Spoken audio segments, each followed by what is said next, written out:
Hey, synopsis of yesterday doing all that work. Again, it wasn't really that hard, but the problem was access to everything, which I guess is what makes it hard. And probably, well, just access to some of it was kind of hard. The first part, replacing that heater, plugging that heater hole, is no big deal.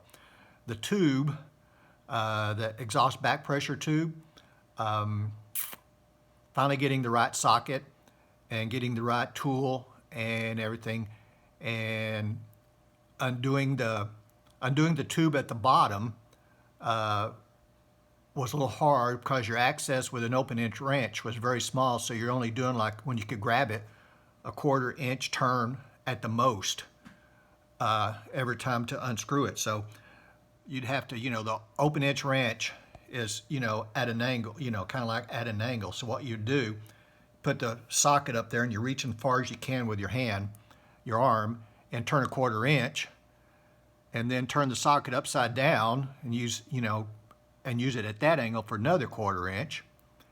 And so it took a while to get it undone. At the top, where it connects to the sensor, there's a little bracket that holds it on. I think I probably showed you the bracket that holds it on to the block. And I put PB Blaster on the nuts first, but undoing the undoing the tube, that bracket's not really thick. And undoing the tube, when I was trying to crack that nut, it torqued the bracket a little bit. I'd say it bent it a little bit to the left and down, so that bracket wasn't aligned.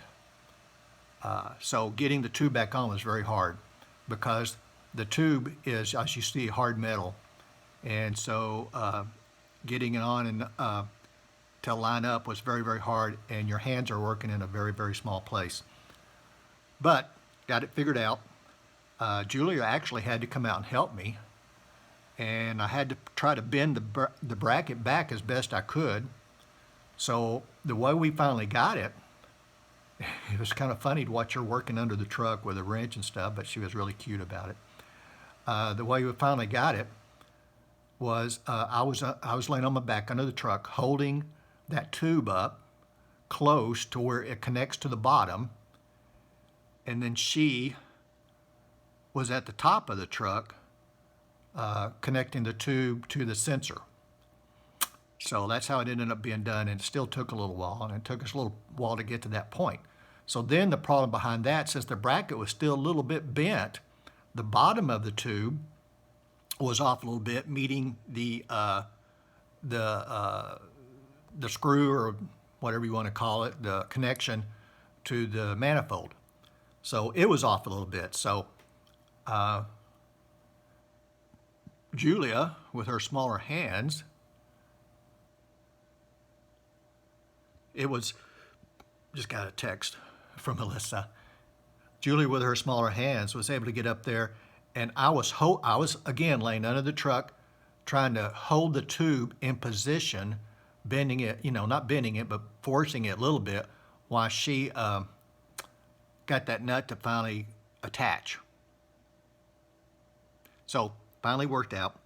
Now, neither one of these were probably extreme performance boosting mods, which I didn't plan them to be, but that tube, and like I showed you and stuff, was pretty gunky.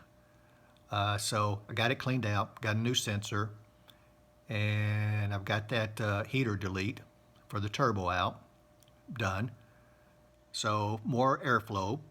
Now, I might be crazy, but I think after I did all this, and the little heater delete wouldn't have any part of this, but it seemed to idle a little smoother, and the a little quieter. So, but I don't know if that could be from that exhaust pressure valve, back pressure valve. So maybe I was just hoping, but I was pretty exhausted by the time I got all that done. Again, not complicated stuff, just access to it. So I might try today to see if I can figure out what the heck is wrong with that gauge, with that the transmission fluid gauge. But everything else is working fine. Got a lot of cleanup to do in the garage, but I just don't feel like doing it today. I'll probably do it tomorrow. I'm still off tomorrow, so I'll probably do it tomorrow. Okay. Love you big. Adiosi.